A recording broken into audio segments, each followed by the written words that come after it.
Olá, está no ar o 5º episódio do JuriCast da Câmara Municipal de Parnamirim. Aqui a gente vai falar sobre temas jurídicos, direitos dos cidadãos e também sobre os projetos de leis propostos e aprovados pelos vereadores e vereadoras. Eu sou Priscila Adélia, aqui comigo o Procurador-Geral da Casa Legislativa, Dr. Canidé Alves. Doutor Canidé, mais uma vez a gente aqui, seja bem-vindo.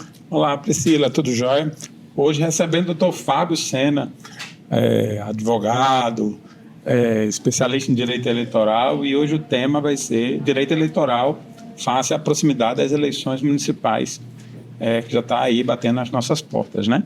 Eu acho que é uma excelente oportunidade para a gente tirar um pouquinho das dúvidas de quem está em casa assistindo, mas antes de começar a conversar propriamente sobre o tema, gostaria que o Dr. Fábio se apresentasse, contasse um pouquinho da trajetória profissional dele, conta um pouquinho da sua história. Dr. Fábio, como é que você escolheu esse tema, como é que foi lá no início da sua carreira? Você foi ex-procurador aqui da Casa Legislativa, não é isso também? Isso. Procurador-geral aqui da Câmara. Procurador aqui. Pode contar a sua história desde Nova Cruz até agora. Um bom dia a todos, um bom dia Priscila, um bom dia Canidé. Eu me formei já há algum tempo, né? Eu tenho mais de 20 anos de formado e venho nessa luta da advocacia sempre, né, do lado da trincheira. E ao longo desses mais de 20 anos de exercício, né, da advocacia, eu fui subprocurador do município aqui em Parnamirim, eu fui procurador aqui da Câmara também, fui assessor legislativo da Assembleia e sempre conciliando os afazeres, né, a rotina do dia a dia e o direito, né? E o direito, para mim, ele, desde a faculdade, desde muito antes da faculdade, na realidade, eu tinha uma tia que ela era professora do curso de Direito, da UFRN, e quando eu estava de férias, não tinha aula, ou estava na casa dela, eu sempre a acompanhava, né? E achava bonita ela dando aula, ela defendendo, né, a Constituição, ensinando aos alunos, os alunos tirando dúvidas, né? Teve muitos alunos dela que, inclusive, claro, teve um aluno dela que foram meus professores, né? Então ela teve aluno que seguiu na carreira de jurídica de advogado, outros na carreira de delegado, de promotor, de juiz, enfim. Então, o direito entrou na minha vida bem antes da faculdade, né? Então, assim, desde a infância que eu tenho essa convivência, essa ligação com o direito. E desde lá, né, eu sempre quis ser advogado. E estou, como eu disse antes, há mais de 20 anos, né, no exercício dessa profissão que eu acho, né, maravilhosa.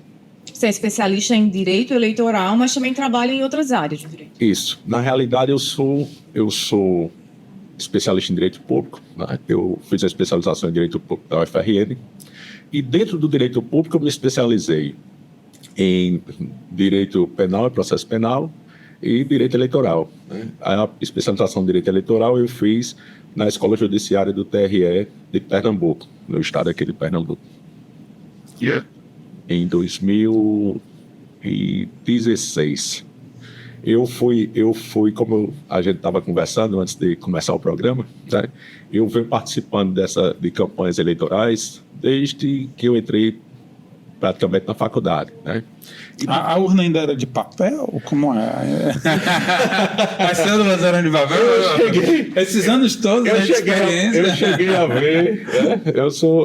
Eu costumo dizer que eu não sou tão velho, eu posso ser até antigo, mas eu não sou tão velho. Perder a oportunidade, não.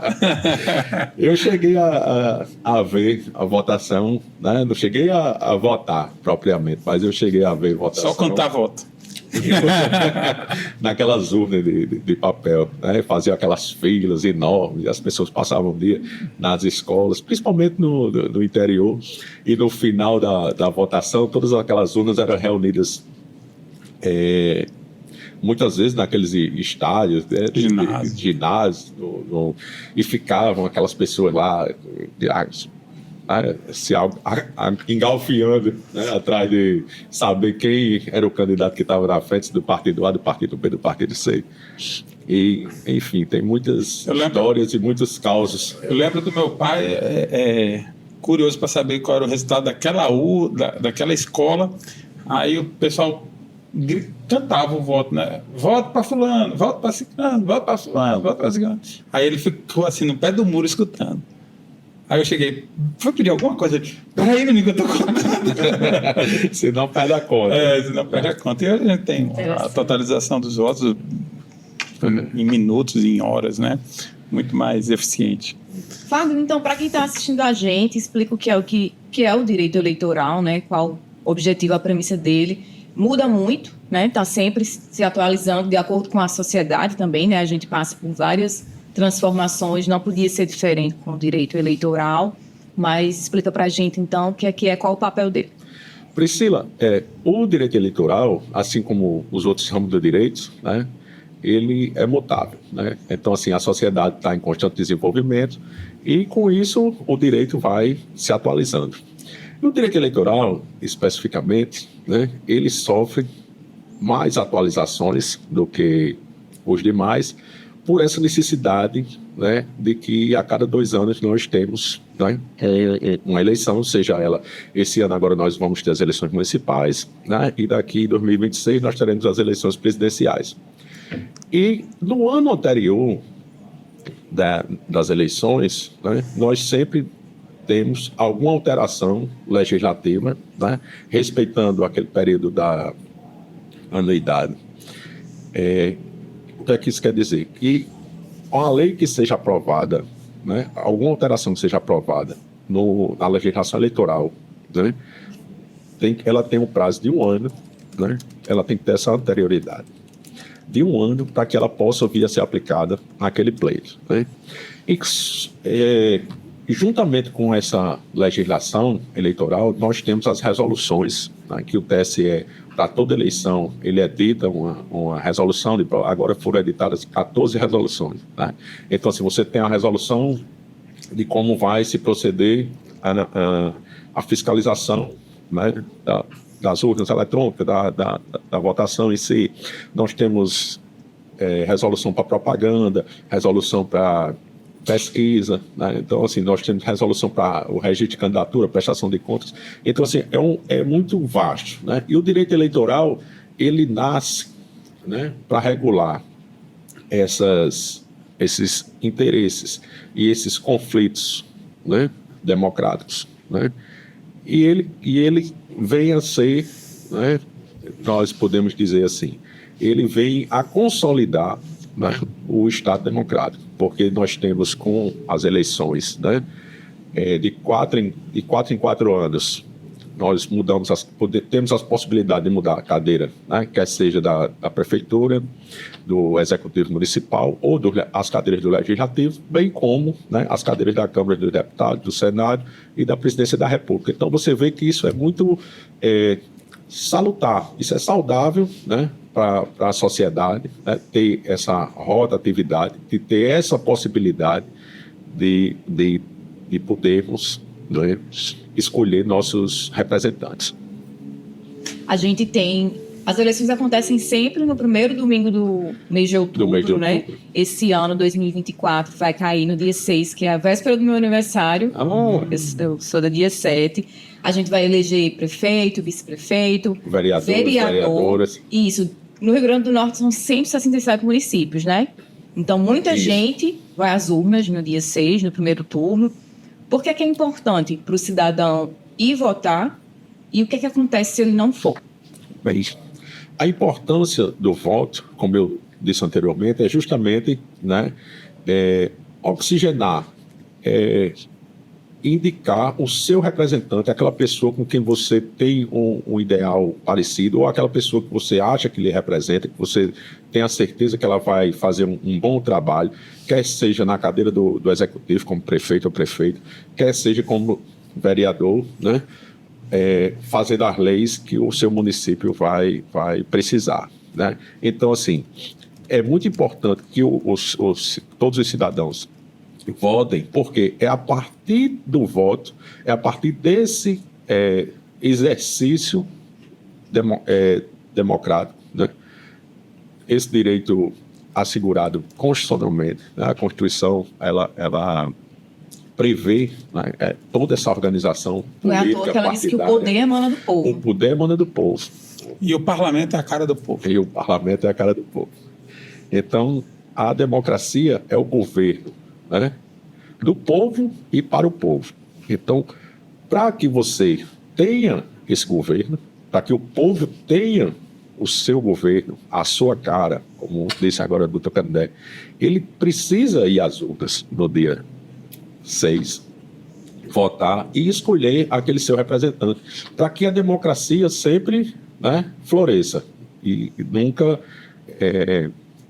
ela sempre venha a se renovar e nós tenhamos, né, bons gestores, boas gestoras e essa rotatividade que é o que a democracia representa, essa pluralidade, né, de pessoas, de ideias, de partidos, né? O que acontece se o cidadão não for? Sim, com relação à ausência da votação, né?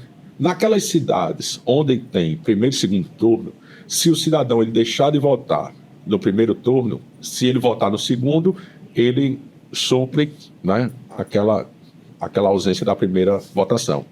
Nos municípios que não tem o segundo turno, ou que ou que o cidadão não votou nem no primeiro nem no segundo turno, o que é que vai acontecer?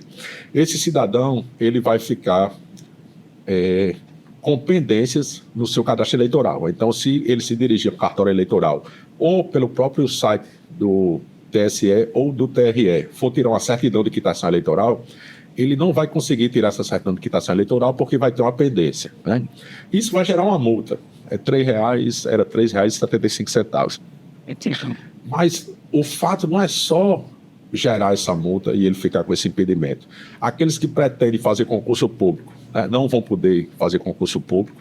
Quem fez algum concurso que vai assumir também não vai poder assumir se tiver com alguma pendência. Passou no Enem, não vai conseguir se inscrever na universidade. Justamente, não vai conseguir se inscrever na universidade.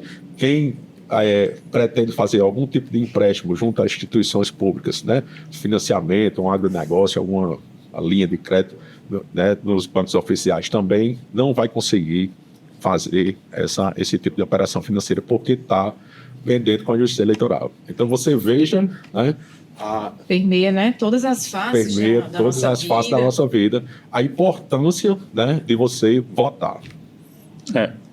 Porque no Brasil, exatamente como o doutor Fábio explanou, o comparecimento à urna é obrigatório. Uhum. Então, o comparecimento formal é obrigatório. O voto, não. O voto não é obrigatório. Você pode votar no seu candidato, você pode votar em branco, votar nulo, né? Exato. Mas você precisa exercer o seu direito, né, de voto.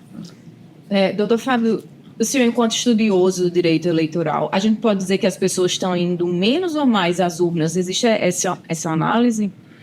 Na realidade, as pessoas, na última eleição, né, nós tivemos nas últimas 2 eleições, 2 que eu digo, comparando as 2 de presidente, mas, né, na realidade são 3 porque nós tivemos uma eleição municipal entre essas 2 últimas eleições presidenciais. Nós tivemos um grande comparecimento, né, de pessoas votando nessas últimas eleições. Então, assim, eu acredito que o debate político, né, ele é saudável quando ele não atinge, né, quando ele não atinge a intimidade nem a dignidade das pessoas. E eu acho que essa sistemática de se trazer a população para conhecer o trabalho dos vereadores, o trabalho do prefeito, o trabalho dos deputados na Câmara, na Assembleia Legislativa, do governo do Estado, quer seja na Presidência da República ou na Câmara. Eu acho que isso é muito importante para que as pessoas entendam, né, o tamanho, a dimensão, né, dessa importância. Então, assim, eu acho que as pessoas cada vez mais estão buscando, né, o conhecimento, estão buscando se inteirar dessas informações, e eu acho que essa participação é muito saudável para a democracia. E às vezes as pessoas podem pensar também, mas é um voto só, mas um voto só faz muita diferença, né? A gente tem várias situações aí em que os candidatos não foram eleitos. Eu conheço um candidato que não foi eleito, uma candidata, por causa de um voto. Eu conheço alguns. Isso ocorria... Em Açu foram 5, 6 votos. 5 votos. 5 votos. Então, para prefeito. Então, às vezes, aquela mudança... Para vereador é muito recorrente até o voto. Quando a eleição era em cédula, né? Quando o candidato falou que era no papel... Quando você começou a divulgar? Às vezes, o que acontecia? Às vezes, né, o candidato dormia, e aconteceu muito, né? Eu acho que você deve ter ouvido falar. Você dormia prefeito e acordava seu mandato. Por quê? Porque passava 2, 3 dias você computando o voto, e aí você pedia uma revisão, uma recontagem, e era briga para lá, briga para cá. Mas hoje, com a urna eletrônica, é muito rápido, né? E você tem essa precisão da urna. O que é que acontece? Como o candidato falou, pode acontecer? Pode, né? Nós tivemos na eleição passada o exemplo do município aqui de Açu, que o candidato perdeu por 5 votos. A prefeito. Uma cidade... Eu salvo engano, né? Se eu não estiver confundindo, acho que no município deles, teve um município do Oeste que o candidato a prefeito perdeu por 1 voto. Por 1 voto. Então, assim, você vê a importância, né, de 1 voto. Às vezes é a transformação que a gente precisava, né? A transformação que a gente precisava. Eleger aquela pessoa que não foi eleita por causa de um voto, e alguém que pensou, não, mas é apenas 1 voto. Isso. Mas todo voto vai fazer a diferença. Todo voto é válido. Se a gente quer uma mudança. E todo voto é importante. Fábio, e essa vertente sobre financiamento de campanha? Que antes nós tínhamos um período que era permitida a doação por empresas, e hoje é só pessoa física, e também muito se fala de fundão, fundo eleitoral, fundo partidário, divisão, cotas. Então, assim, é muito abrangente. Você poderia explicar para a gente como é que funciona essa parte financeira da campanha? Veja bem, galera. Os partidos políticos, né, eles têm essa natureza constitucional dos partidos políticos. Eles têm um fundo, né, que eles recebem dinheiro da União para manutenção, né, dos partidos e dos programas partidários. Esse seria o fundo partidário. Esse recurso se chama, né, o FP, que é o fundo partidário, né? E nós temos o Fundo Especial de Financiamento de Campanha, que é o FEFEC, que foi criado, né, depois da mini-reforma eleitoral de 2015, que vetou a doação de pessoas jurídicas a partidos políticos e a campanhas eleitorais. Que é oriundo da decisão do STF, que teve como autor a própria Ordem dos Advogados do Brasil, Conselho Federal. Justamente. Então, nós temos essas 2 formas de financiamento, né? O fundo partidário, que é o fundo específico para manutenção e promoção dos partidos políticos, e nós temos o Fundo Especial de Financiamento Eleitoral, né, de campanha, que esse foi aprovado, né, digamos assim, não recentemente, mas há pouco tempo, que é destinado a suprir essa lacuna, né, diante da impossibilidade das doações de pessoas jurídicas, já que as doações das pessoas físicas, né, são ínfimas com relação à necessidade dos gastos de uma campanha política. Então, um partido político ele tem 3 contas, né? Ele tem obrigatoriamente aquela conta principal, ele tem uma conta que é destinada ao recurso, que é o percentual das mulheres, que são 5% do valor do fundo partidário, é destinado à promoção da Lex. E tem a conta de outros recursos, que é justamente destinada à doação de pessoas físicas, né? Em regra. E nós temos, né, o Fundo Especial de Campanha, que esse, né, vem também dos cofres da União, mas só é repassado aos partidos, na realidade, e aos candidatos no período das eleições. Tá?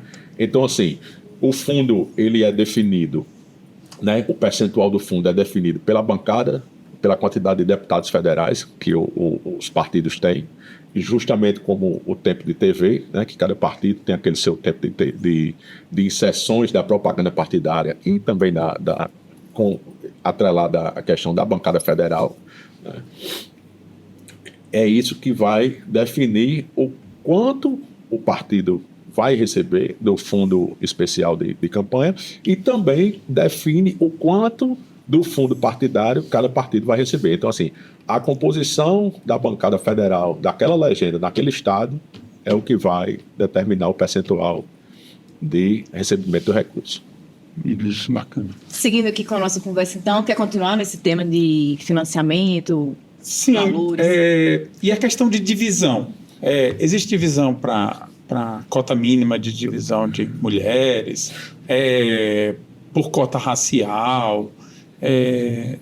Como é que existe uma divisão Não, como é que se dá hoje? existe uma divisão, né? Você obrigatoriamente tem que aplicar 30%, mínimo. 30%, né, desses recursos em campanhas obrigatoriamente femininas, né? Então, assim, o mínimo que tem que seja aplicado é esses 30%. Né? O partido pode aplicar 40%, 50%, 60%, aí vai, né, de cada partido político. E nós temos, né, as cotas de gênero, digamos assim, né? Aí você tem, que inclusive até o STF já delimitou essa questão. Então, assim, o partido, quando ele vai fazer a contabilidade, né? Quando você vai fazer esses repasses, essa distribuição do FEFEC, você tem que ir obedecendo os percentuais para que depois, né, quando o partido for fazer a prestação de conta dele, porque o partido também, assim como o candidato, o partido toda eleição faz uma prestação de contas, né, para não, né, gerar uma desconformidade com a legislação eleitoral e o partido ser punido por não ter aplicado corretamente aquela verba, né, aquele recurso, destinado aquele recurso àqueles candidatos. Seguindo com a nossa conversa, saindo um pouquinho dessa questão financeira, de financiamentos, para o uso das tecnologias, a gente vê que o Tribunal Superior Eleitoral tem combatido, tem feito campanhas de combate a fake news, a questão das deepfakes também, né, que são vídeos que estão sendo manipulados, né, a voz e a face das pessoas estão sendo manipuladas em vídeo. Esse é um desafio para esse ano, para as eleições desse ano. Qual é o principal desafio nessa eleição de 2024? Priscila, com certeza, né, as eleições de 2024 vão ser um divisor de águas justamente por pela permissão, né, da utilização da tecnologia, né, que veio para ficar, e a gente não tem como dissociar isso.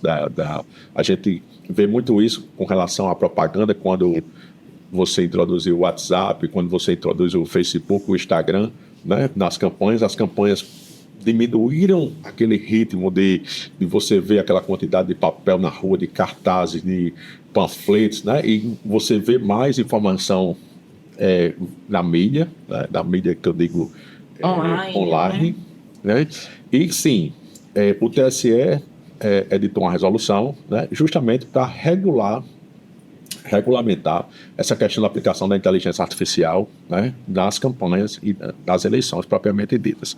Então, assim, vai ser possível, né, fazer trabalhar com a inteligência artificial nas campanhas? Sim, né, desde que observado, né, essas particularidades.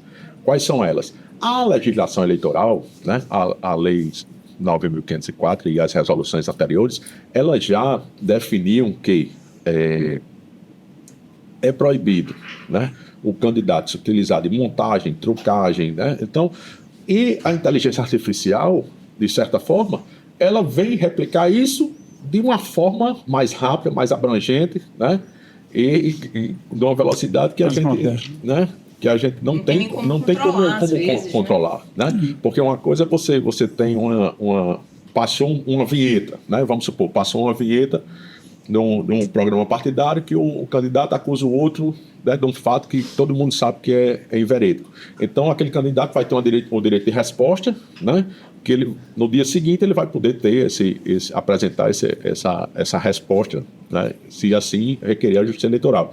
Só que com a velocidade hoje do meio de comunicação online, isso é instantâneo. O que você publicar agora de manhã, quando for à tarde, já tem uma notícia que se sobrepôs e assim vai, né? Então, você vê a capacidade, né, dessa informação ou dessa inteligência artificial ser usada, né, de uma forma saudável e também ser utilizada com um viés, né, não tão saudável assim, né? Então, assim, você tem pro bem e você tem pro mal, entre aspas, digamos assim, né? Inclusive, o próprio site do TSE, né, tem uma aba lá, se eu não me engano, que é sobre fato ou fake, né? Tem. Sobre os boatos. O TSE cidadão também pode denunciar, né? Pode. As coisas que O TSE, ele implantou mecanismos, né, para facilitar a identificação dessas fake news, dessas deepfakes, né? O cidadão que quiser, ele pode acessar o site do TSE e lá vai ter a aba, né, que você clica e você vai saber se aquele fato realmente é verdadeiro, se aquilo, né?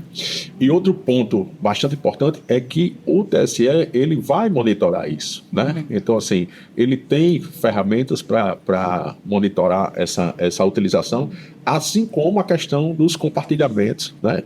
Tipo assim, você recebe uma mensagem hoje, né, uma deepfake, uma fake news, uma mensagem não verdadeira, né, e você vai, antes de você checar essa mensagem, saber se essa mensagem realmente, né, tem credibilidade ou não, você replica essa mensagem num grupo de WhatsApp, de Instagram. Se, por um acaso, aquela pessoa que já estiver replicando aquilo, estiver envolvida em alguma denúncia, em alguma representação eleitoral, né, você pode vir a ser trazida para o bojo daquela representação eleitoral como compartilhadora de propaganda, né, sabidamente inverídica ou falsa, né? Então, assim, a tia do Zap tem que prestar atenção. A tia do Zap vai ter que prestar atenção e não ficar, né? Porque muitas vezes você recebe uma coisa num grupo, você já passa para outro grupo, muitas vezes você nem lê, não sabe nem o que é que você está passando, né?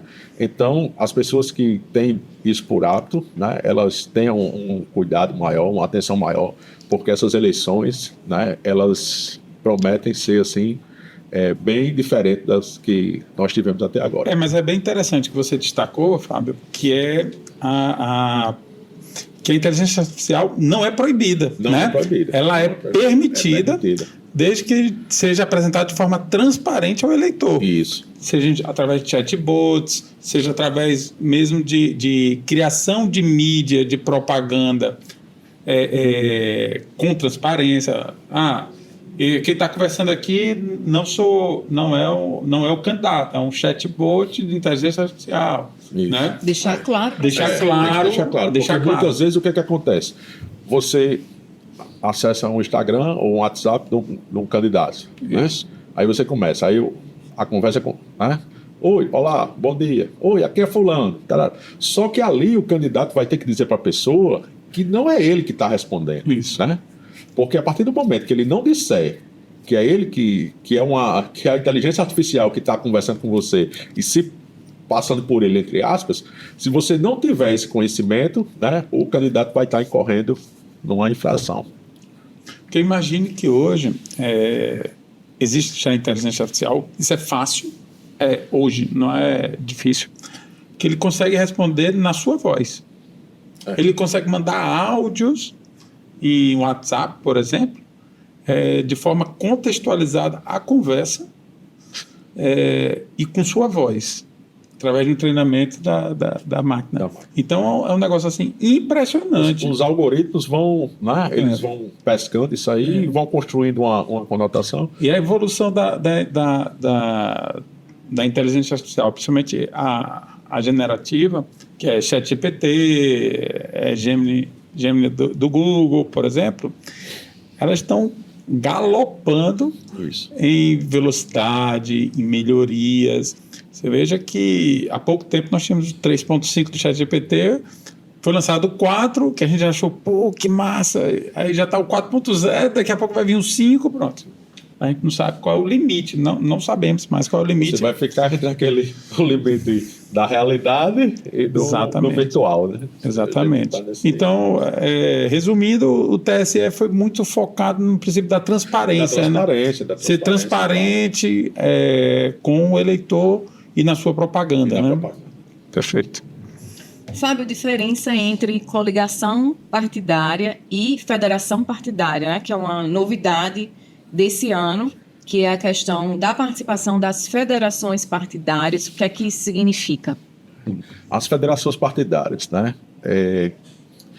Hoje, a eleição geral já teve, né? A eleição passada é novidade na municipal. A novidade vai ser para as eleições municipais, né?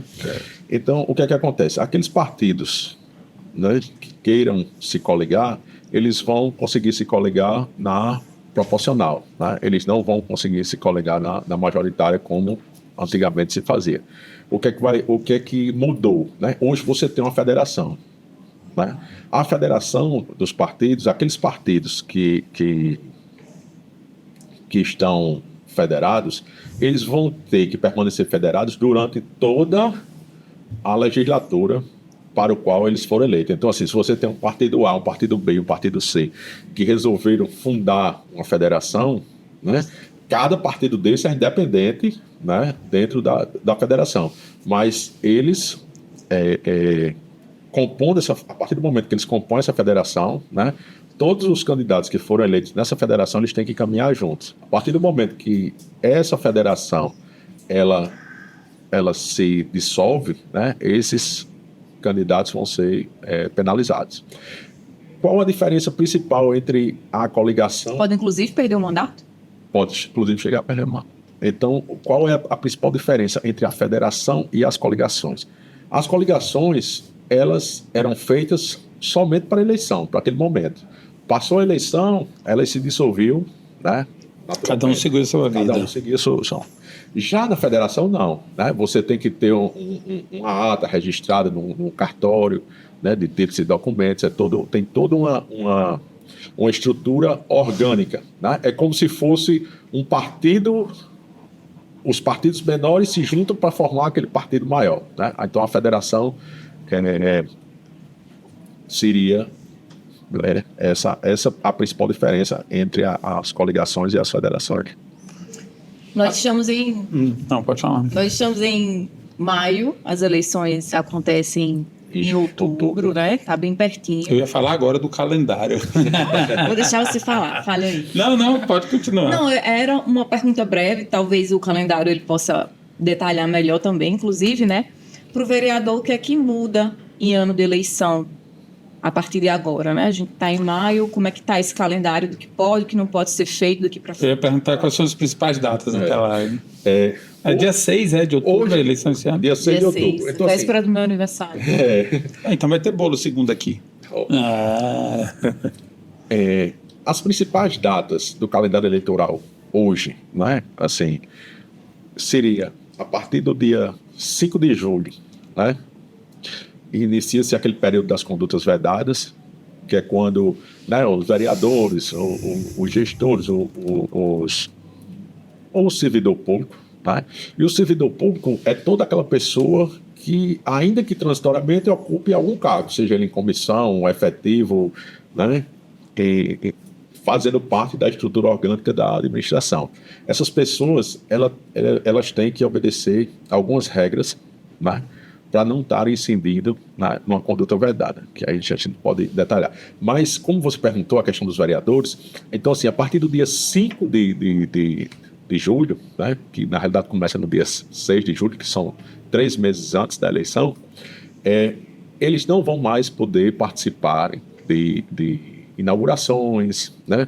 Eles não vão poder dispor, né, daqueles recursos e daquelas regalias que eles têm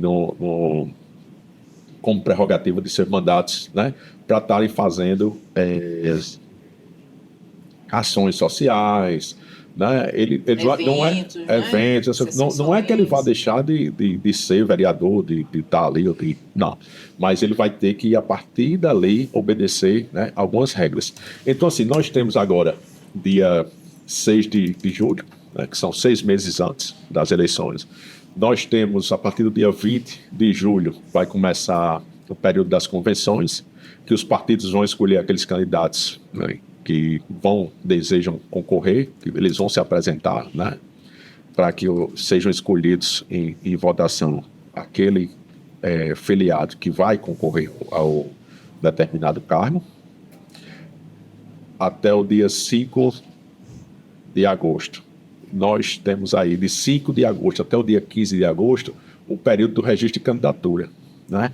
Então, essas 3 datas, né, pré-campanha, ainda são as principais datas que nós teríamos anteriores ao dia 16 de agosto, que é quando efetivamente começa, né, a campanha eleitoral. Então, do dia 16 de agosto até o dia 6 de outubro, nós vamos ter a eleição, né, propriamente dita, os embates, o comício, a carreata, a passeata, e todos esses eventos. A melhor parte da eleição. E nesse ponto, eu vi no Instagram, e me chamou a atenção, porque a pessoa estava dizendo que o TSE permitiu a volta do showmício. Não é que o TSE permitiu a volta do showmício, e nem é que isso é uma coisa nova. Isso já vem, né, desde 2021, a resolução lá atrás, que na realidade, como é esse showmício? Não é um showmício, né? É um show que ele tem que ser pago, fechado.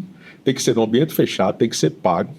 Esse pagamento ele tem que ir para a conta do candidato ou do partido, né? E o artista que vai se apresentar, ele tem que se apresentar de forma voluntária. Então, assim, quem quiser fazer o showmício, né, digamos assim, vai ter, né, um trabalho para organizar toda essa logística. Na verdade, é um evento de captação de evento recursos, de captação, né? de recursos. Né? De doação, é como né? aquelas lives que tinham na época da pandemia, né? Que doação para o hospital tal, doação para... Né? Mas só que voltado para o partido político. Antigamente se fazia muito jantar de adesão, almoço de adesão. Almoço de adesão, jantar de adesão, né? Aniversário de adesão. Vocês já participaram, né, pelo visto? Como não, né? E alguns. Posse de adesão. Mas sem dúvida nenhuma, o período eleitoral é bem marcante, principalmente em cidades que não é na capital. Porque você vê aquelas movimentações bem intensas. Assim, quanto menor o município, melhor a campanha. Mais forte é a campanha. Priscila soube que ela desce todos os arrastões lá. Independente do partido, ela desce lá em Alexandria. Não, na verdade não, nunca desci. Mas resolvi, trabalhei. Mas ficava na porta vendo. Ficava vendo. Trabalhei na última eleição como supervisora de prédio, também tive que substituir mesário, então acho que para quem tem interesse em saber como é que é a eleição, como é que funciona esse dia com o trabalhador, né, voluntário, é uma excelente oportunidade da Justiça Eleitoral. Quem tem alguma dúvida, vai lá, você participa, vê de dentro, como é que funciona. Né, exatamente. como funciona o dia da votação. Né? Você vê como a Justiça Eleitoral se organiza e o funcionamento da Justiça Eleitoral, que é ali, né, sistemático. Aquilo ali. Exatamente. Você conhece as pessoas da urna, exatamente. Do início ao fim existem os procedimentos que toda sala, toda sessão tem que cumprir. Tem também os fiscais de partido que estão lá realizando, né? Vendo se está tudo correndo. Deles, exatamente. Isso. Todos os partidos podem participar, entra na sala, ver como é que está acontecendo. Então, é um dia muito intenso, né? Mas muito importante para o país. Eu gostei, foi muito trabalhoso o primeiro turno da última eleição. Foi muito trabalhoso. O segundo turno foi mais tranquilo, porque tinha menos candidatos. Tinha menos candidato, Mas eu acho que é uma experiência muito importante, sabe? Para o cidadão, para quem vota, que quer ir lá, que tem esse dia disponível para estar...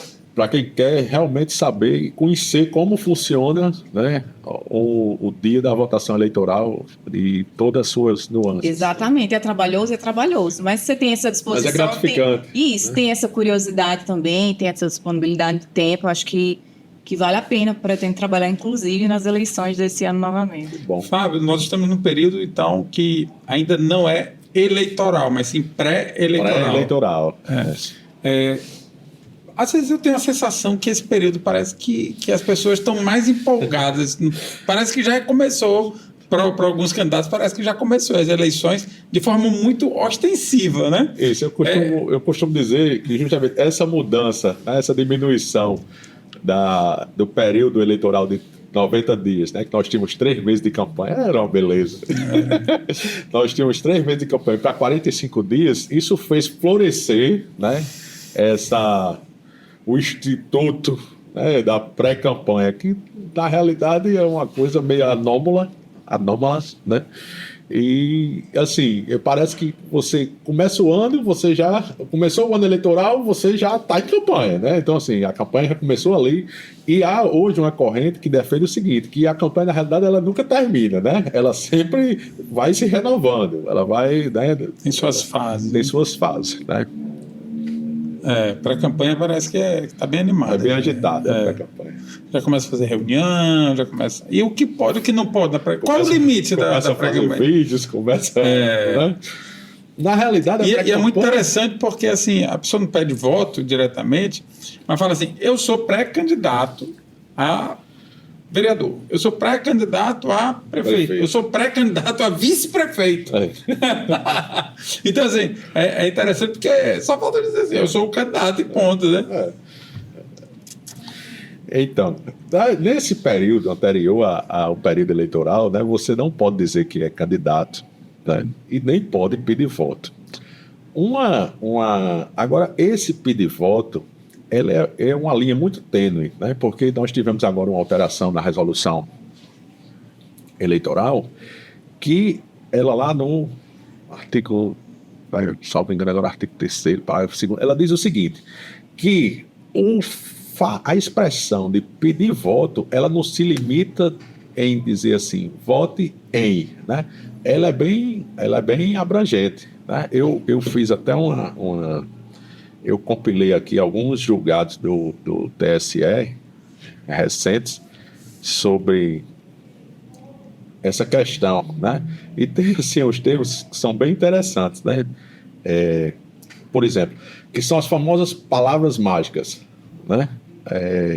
Que a Justiça Eleitoral identifica dentro de um contexto, né? Que são, por exemplo, posso contar com você nessa jornada? Né? Posso contar com você nessa? Vamos juntos construir essa parceria de sucesso. Quem vai com a gente nessa? Né?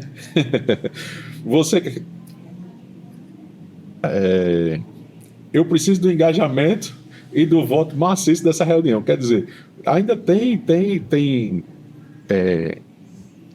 futuros candidatos, né, que não tem essa orientação, né, jurídica muitas vezes.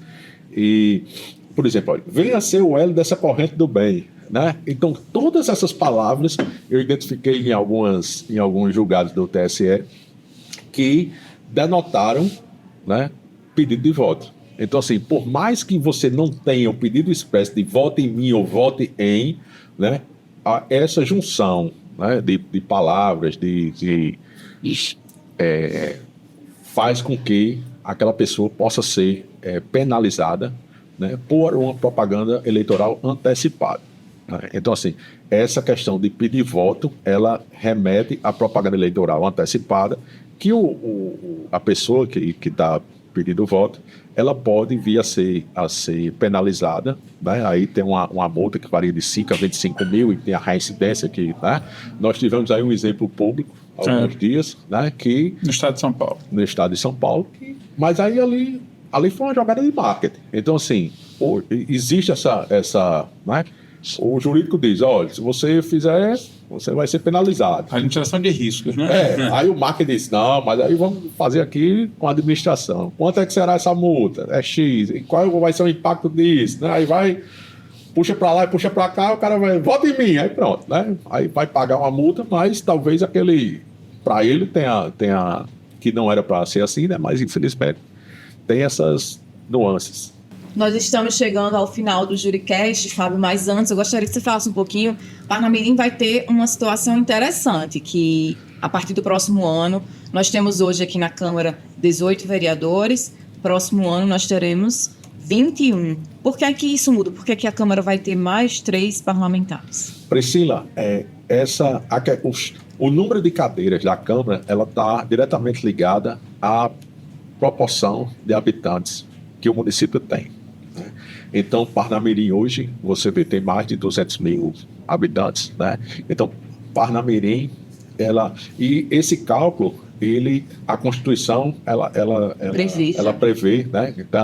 Então, por exemplo, o último censo do IBGE, ele serviu justamente para balizar, né, na parte, né, digamos assim, eleitoral, né, essa questão das cadeiras. Teve um município que vai perder o vereador, e tem município que vai, né, ganhar, né.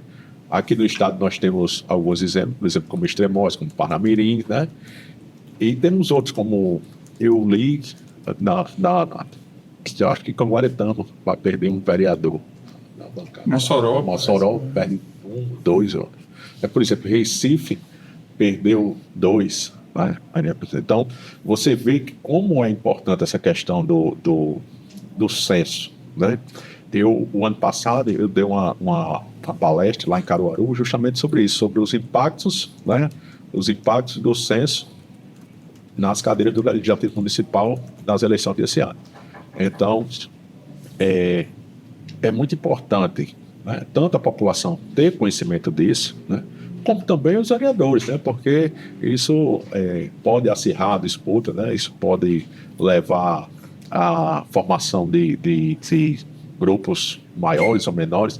Aí cada qual que vai seguir a sua orientação. E no caso da Câmara é interessante, Priscila, que muitas vezes assim, aumenta o número de cadeiras e reduz o repasse. Porque quanto maior a cidade, o percentual diminui.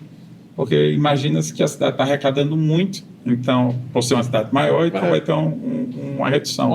Por exemplo, de 6% para 5% o duodécimo. Então, inversamente proporcional, né? Exato. Que é o caso de Mossoró, exatamente o caso de Mossoró. Aumentou o número de cadeiras e diminuiu o percentual. E uma coisa interessante, que não basta só o censo identificar que a população aumentou e fazer a conta de que a Câmara vai aumentar. Não. A Câmara precisa aprovar, né, o projeto de lei para que aumente o número de cadeiras. Tá?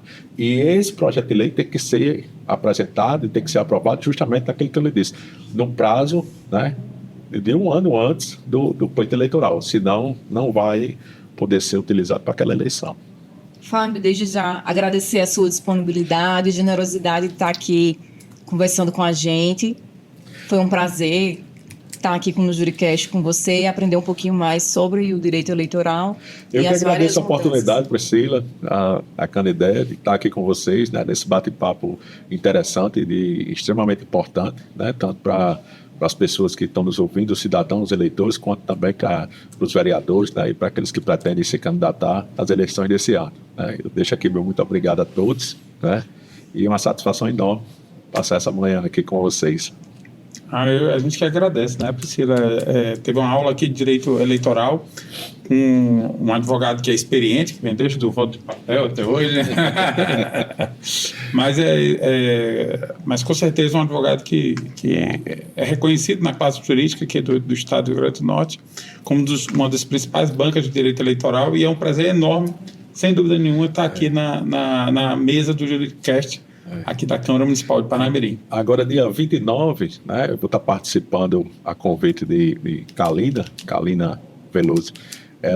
Eu vou participar do primeiro congresso feminino de direito, primeiro seminário, né, de direito político destinado às mulheres do Rio Grande do Norte. Vai ser naquele hotel Holiday Inn, Tá? Vai ser muito bacana lá também. Ah, legal. Tá? Eu vi a Os propaganda. convidados. Eu vi a propaganda, acho que só tem 3 ou 4 palestrantes homens, né? Então você foi um dos poucos a palestrar. Isso demonstra o tamanho que você é na advocacia eleitoral aqui do Estado. E agradecemos muito a sua presença aqui. Gente, a vocês, muito obrigada. Esse foi o 5º episódio do JuryCast da Câmara Municipal de Parnamirim. Se inscreva no nosso canal. A gente se encontra no próximo episódio.